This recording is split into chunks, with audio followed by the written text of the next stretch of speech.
Thank you very much, Admiral Caudle. And let me just point out that a number of our members are being excused to go to an Appropriations Committee markup. So we will continue to work with them and get a number of questions in. Thank you, Admiral, for your very powerful statement. I agree with it wholeheartedly. We have some standard questions that we ask of all military nominees, and I will ask them now. Simply keep your microphone on and answer yes or no. To exercise its legislative and oversight responsibilities, it is important that this committee and other appropriate committees of the Congress be able to receive testimony, briefings, and other communications of information. Have you adhered to applicable laws and regulations governing conflicts of interest? Yes. Do you agree when asked to give your personal views, even if those views differ from the administration in power? Yes. Have you assumed any duties or undertaken any actions which would appear to presume the outcome of the confirmation process? No. Will you ensure your staff complies with deadlines established for requested communications, including questions for the record in hearings? Yes. Even this hearing, perhaps. Will you cooperate in providing witnesses and briefers in response to congressional requests? Yes.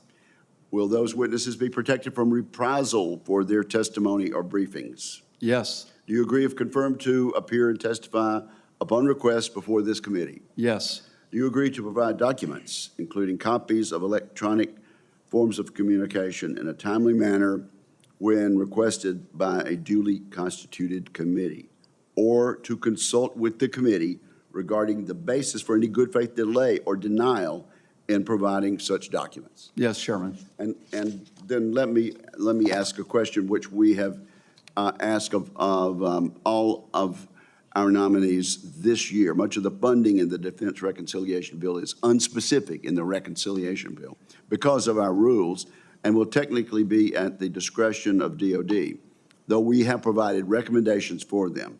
A quick yes or no, Admiral. Do you commit to follow the Congress's spending recommendations in defense reconciliation unequivocally? Yes. Thank you very much. And now let me, I noticed you mentioned manpower, and I appreciate that. On recruiting, there's some talk that we might, in addition, in attempting to get our numbers up, we have lowered standards.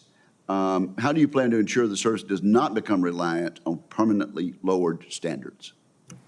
Senator, first let me just say thank you for the time we got to spend together in our various meetings recently, and that you quoted Hyman Rickover in your opening, and I think part of my goal is to carry his principles into this job if confirmed. And so standards are at the heart of his philosophy, and of course mine as a career-long submarine officer. So in no way, shape, or form would have we lowered any standard to what we deliver, which is our most precious resource, our sailors, to the fleet. And so to meet recruiting obligations, there have been changes to policy in the last several years that what I would characterize as increasing access to our Navy and utilization of our future sailor preparation course and how we leverage that to ensure that they enter boot camp at the highest levels, coupled with their AFQT scores, I think has in no way lowered the standard. And then at the end of the day, all sailors that graduate from boot camp meet the rigorous standards of that course to the letter. The A and C schools that they have to pass meet all those standards to the letter. Okay, well, just be aware that there is that concern, and we wish you well on that. I've served as a junior member of this committee for a long time, and then as chair of Sea Power and ranking member of Sea Power.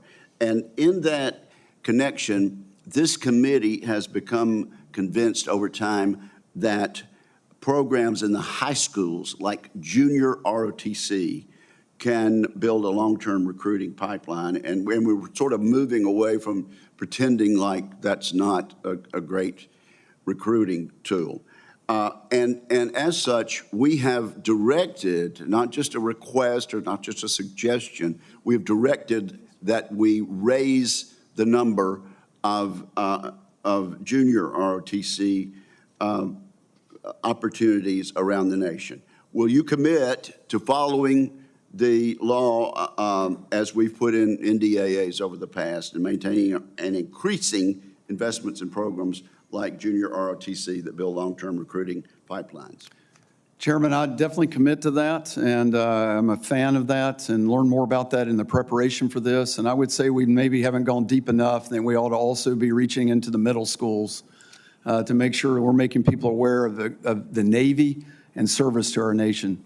And of course, they have the added benefit of building citizens, good citizenship, and an agreement to go extra steps in responsibility. We get better high school graduates, we get higher grades, we get better attendance, and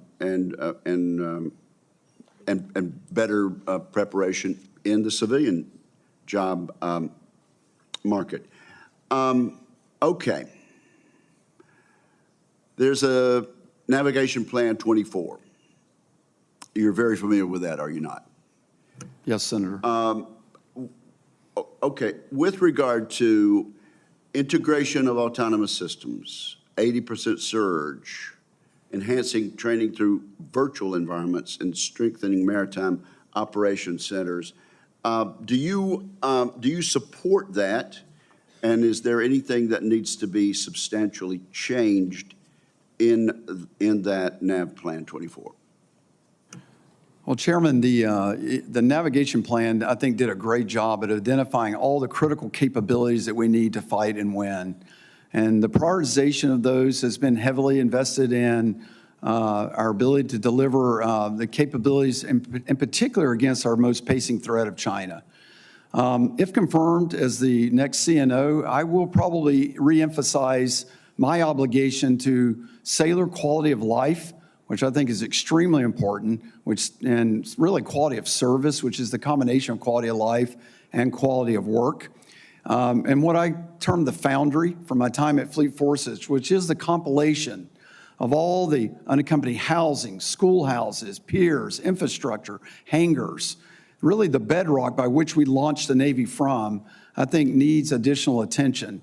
So in addition to the capabilities that are captured in the navigation plan as it currently exists, my emphasis will definitely be on sailors and their ability to conduct business in a most effective way.